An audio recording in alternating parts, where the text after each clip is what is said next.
اپنی محنت سے کماتی اور کھاتی ہو، سارا گاؤں تمہاری تعریف کرتا ہے۔ لو لسی لے لو۔ آلا جو اماں کی گفتگو کے دوران میں انہی کی طرف گھوم گئی تھی اٹھی اور جا کر پیالہ اماں کے پاس رکھ دیا۔ وہ لسی کا پیالہ لے کر جانے لگی مگر چند قدموں کے بعد ایک دم رک گئی اور پلٹ کر بولی، آج بھی چکی پیسنے آ جاؤں بیبی جی؟ آ جانا اماں بولی، آٹا تو ڈھیروں پڑا ہے پر عارف کے ابا کی برسی بھی تو زیادہ دور نہیں ہے، کئی بوریوں کی ضرورت پڑے گی، آ جانا۔ جی اچھا، وہ بولی، پھر وہیں کھڑے کھڑے مجھ سے پوچھا، عارف میاں آپ کتنی چھٹی پر آئے ہیں؟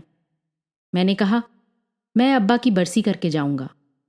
بولی، پھر تو بہت دن ہیں۔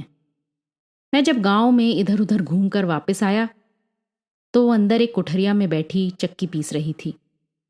اوڑھنی اس کے سر سے اتر گئی تھی اور کھلے بال چکی کے ہر چکر کے ساتھ اس کے چہرے کو چھپا اور کھول رہے تھے۔ اس نے ایک ٹانگ کو پورا پھیلا رکھا تھا، نیلا تہبند اس کی پنڈلیوں تک کھنچ گیا تھا۔ اگر ایسی پنڈلی کو کاٹ کر اور شیشے کے مرتبان میں رکھ کر ڈرائنگ روم میں سجا دیا جائے تو کیسا رہے؟ میں نے ادھر ادھر دیکھا، اماں کہیں نظر نہ آئی تو میں پنجوں کے بل کوٹھریا تک گیا۔ دروازے سے آتی ہوئی روشنی ایک دم کم ہوئی تو اس نے چونک کر دیکھا، چکی روک لی، بالوں کو جھک کر سمیٹا اور اوڑھنی کو سر پر کھینچ لیا مگر پھیلی ہوئی ٹانگ کو پھیلا رہنے دیا۔ پھر وہ چکی کی ہتھ کو تھام کر آہستہ آہستہ گھمانے لگی اور میری طرف دیکھتی چلی گئی۔ اس وقت میرا پہلا تاثر یہ تھا، ایک موچی کی بیٹی کی آنکھوں کو اتنا بڑا نہیں ہونا چاہیے۔ غریب غربا کو چھوٹی چھوٹی آنکھیں ہی کفایت کر جاتی ہیں۔ اس کے چہرے پر شرارت تھی اور اس ڈر کے مارے کہ وہ کوئی فکرہ نہ مار دے میں نے پوچھا، اماں کہاں ہیں؟ وہ بولی، تو کیا آپ بی بی جی کو دیکھنے یہاں تک آئے تھے؟ تو کیا تمہیں دیکھنے آیا تھا؟ مجھے حملے کا موقع مل گیا۔ اس نے بس اتنا کیا کہ ٹانگ سمیٹی اور پھر پھیلا دی۔ پھر وہ کچھ کہنے ہی لگی تھی کہ میں نے پھر پوچھا، اماں کہاں ہیں؟ یہیں حویلی میں ہیں، اس نے کہا، آپ کے چچا کی بیٹی بیمار ہے، انہیں دیکھنے گئی ہیں۔ میں نے کہا، یہ جو تم پسائی کر رہی ہو اس کی کتنی اجرت لوگی؟ 2 دن کا آٹا تو مل ہی جائے گا۔ اس کے لہجے میں کاٹ سی تھی، نہ جانے طنز کر رہی تھی یا اس کا لہجہ ایسا تھا۔ اچھا 2 دن گزر گئے تو پھر کیا کرو گی؟ پھر آ جاؤں گی آٹا پیسنے، پانی بھرنے یا چھتیں لیپنے۔ چھتیں لیپنے؟ کیا تمہیں چھتیں لیپنا بھی آتا ہے؟ میں نے سچ مچ حیرت سے پوچھا۔ وہ بولی، مجھے کیا نہیں آتا عارف میاں، بس ایک جوتے گانٹھنے نہیں آتے، اور بہت کچھ آتا ہے۔ مثلاً کیا کیا آتا ہے؟ میں نے شرارت سے پوچھا۔ اور وہ کچھ بتانے لگی تھی مگر جیسے سوچ میں پڑ گئی اور آخر بولی، سبھی کچھ آتا ہے، آپ دیکھ لیں گے ہولے ہولے۔ چند لمحے وہ یوں چکی چلانے میں مصروف رہی جیسے مجھے بھول گئی ہے۔ پھر چکی روک کر اٹھ کھڑی ہوئی اور دروازے کی طرف بڑھی۔ میں ایک طرف ہٹا تو وہ باہر آ گئی اور بولی، پیاس لگی ہے پر بی بی جی کا کٹورا جھوٹا ہو جائے گا، مجھے بک میں پلا دیجیے۔ تم کٹورے میں ہی پی لو، میں نے کہا، اور پھر ڈانٹ کے کہا، چلو اٹھاؤ کٹورا، پیو پانی۔ اس کی مسکراہٹ کتنی گلابی تھی۔ زندگی میں پہلی بار انکشاف ہوا کہ مسکراہٹ کا بھی رنگ ہوتا ہے۔ وہ پانی پی چکی تو کٹورے کو کھنگالنے کے لیے اس میں ذرا سا اور پانی ڈالا۔ میں نے کہا، بھر دو کٹورا۔ وہ سمجھی شاید میں کٹورے کو پوری طرح پاک کرانا چاہتا ہوں۔ کٹورا بھر گیا تو اس نے میری طرف دیکھا اور میں نے کٹورا اس کے ہاتھ سے اچک کر منہ سے لگا لیا۔ عارف میاں جی، وہ انتہائی حیرت اور صدمے سے بولی۔ وہ حواس باختہ میری طرف دیکھتی رہی اور جب میں نے خالی کٹورا واپس کیا تو اس کے ہاتھ میں رشا تھا اور اس کی آنکھوں پر نمی کی ایک چمکیلی تہ نمودار ہو گئی تھی اور اس نے اوڑھنی کو یوں کس کے لپیٹ لیا تھا جیسے نماز پڑھنے چلی ہے۔ گاؤں میں جوان لڑکی کا ایک ایک قدم گنا جاتا ہے، ایک ایک نظر کا حساب رکھا جاتا ہے۔ بہت سے دوست بیٹھے تھے، لڑکیوں کا ذکر ہو رہا تھا، فلاں فلاں کے ساتھ۔ میں نے کہا، ایک لڑکی آلاں بھی تو ہے، نادر موچی کی بیٹی۔ اس پر سب ہنسنے لگے۔ وہ، انہوں نے کہا، وہ کسی کام کی نہیں ہے، گھر گھر میں کام کرتی پھرتی ہے، روپیہ کما رہی ہے، خوبصورت ہے پر نکمی ہے۔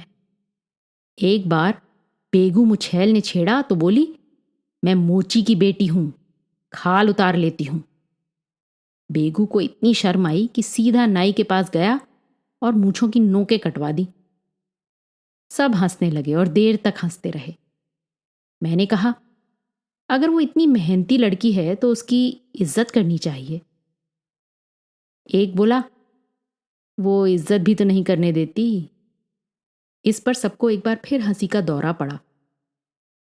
دوسرا بولا، تمہارے ہاں تو کام کاج کرتی ہے، کبھی اس کی عزت کر کے دیکھو، کھال اتار لے گی۔ وہ پھر ہنسنے لگے اور مجھے ان کی ہنسی میں شریک ہونا پڑا، مگر مجھ سے اپنی ہنسی کی آواز پہچانی ہی نہیں گئی، بالکل ٹین کے خالی کنستر میں کنکر بجنے کی آواز۔ میں گھر واپس آیا تو دروازے سے نکل رہی تھی، چہرہ بالکل تپا ہوا تھا، آنکھیں بھی سرخ ہو رہی تھیں۔ میں چونکا اور پوچھا، کیا بات ہے آلاں، تم روتی رہی ہو؟ وہ ہنسنے لگی اور ہنسی کے وقفے میں بولی، روئیں میرے دشمن، میں کیوں روں؟ میں تو مرچیں کوٹتی رہی ہوں عارف میاں۔ تم مرچیں بھی کوٹ لیتی ہو؟ میں نے پوچھا، کوئی ایسا کام بھی ہے جو تمہیں کرنا نہ آتا ہو؟ تم اتنے بہت سے کام کیوں کرتی ہو آلاں؟ وہ بولی، روپیہ کما رہی ہوں۔ آپ تو جانتے ہیں، روپیے والے لوگ غریب لڑکیوں کو خرید لیتے ہیں۔ میرے پاس روپیہ ہوگا تو مجھ پر نظر اٹھانے کی کسی کی مجال نہیں ہوگی۔ ہے کسی کی مجال؟ پھر وہ میرے قریب آ کر سرگوشی میں بولی، میں نے آپ کے کرتے کے لیے ململ خریدی ہے، اس پر بیل بوٹے کاٹ رہی ہوں۔ یہ غلط بات ہے، میں نے کہا، تمہاری محنت سے کمائے ہوئے پیسے سے خریدا ہوا کرتا مجھے کاٹے گا، میں کسی کو بتاؤں گی تھوڑی۔ وہ بولی، آپ بھی نہ بتائیے گا، پھر نہیں کاٹے گا۔ وہ گٹکی، پھر ایک دم گھبرا گئی، ہائے میں مر جاؤں، کہیں بی بی جی تو نہیں سن رہی؟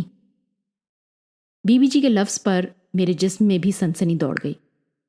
اندر جھانکا تو صحن خالی تھا، پلٹ کر دیکھا تو وہ جا چکی تھی۔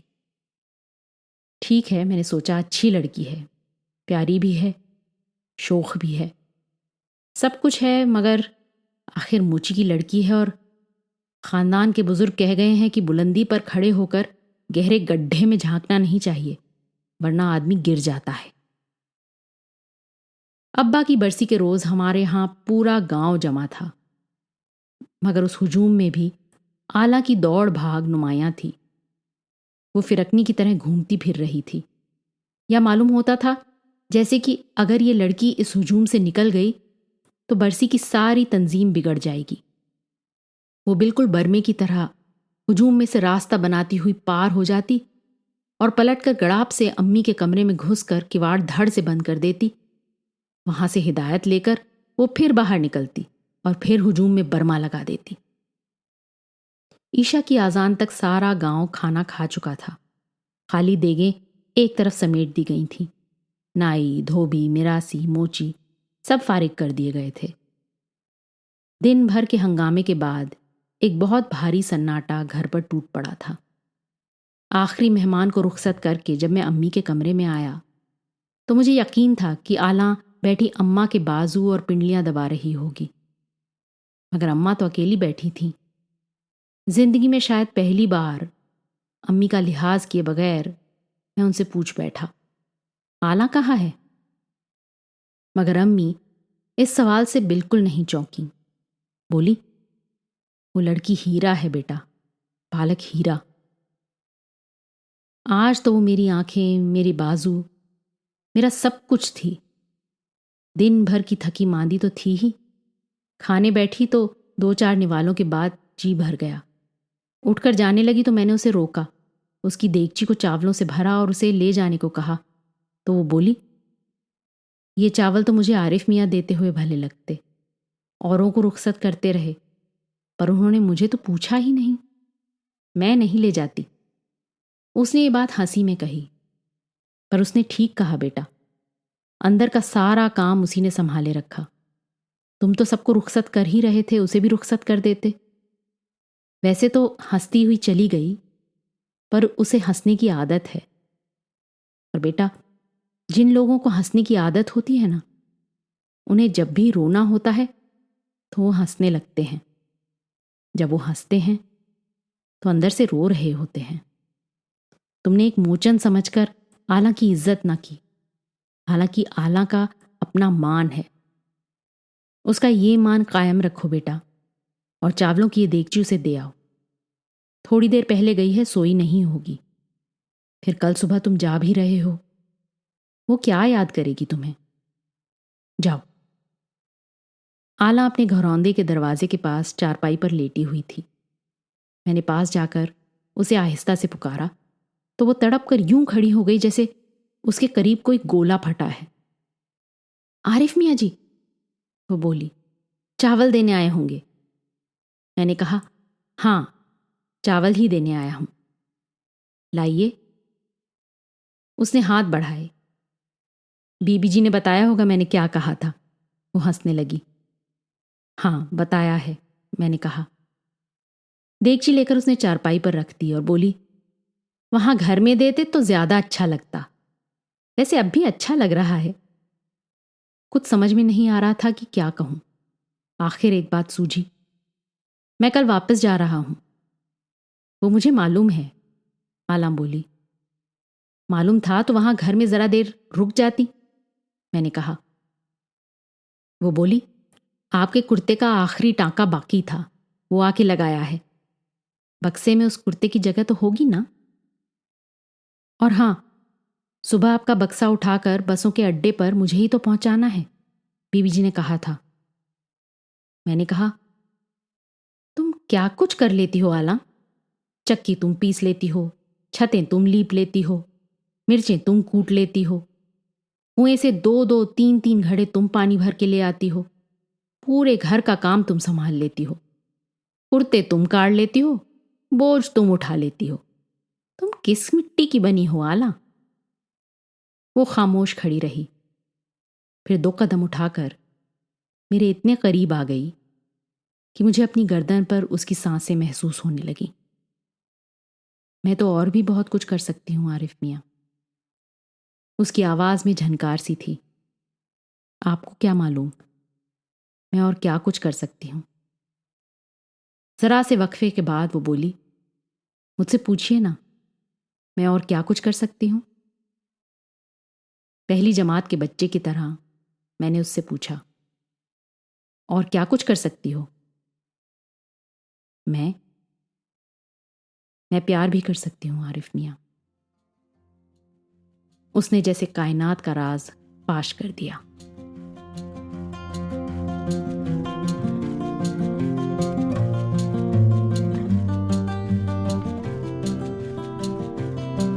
آج کی کہانی آپ کو کیسی لگی اپنے کامنٹس ضرور لکھیے گا، ساتھ ہی سبسکرائب کیجیے گا۔ آپ کے فیملی اور فرینڈز میں آپ جیسے ہی کہانیوں کے شوقین قدردان اور ہیں، انہیں یہ کہانی واٹس ایپ پر فارورڈ کریں۔ اگلی بار پھر ملیں گے ایک اور کہانی، لیکھ یا کویتا کے ساتھ۔ تب تک الوداع۔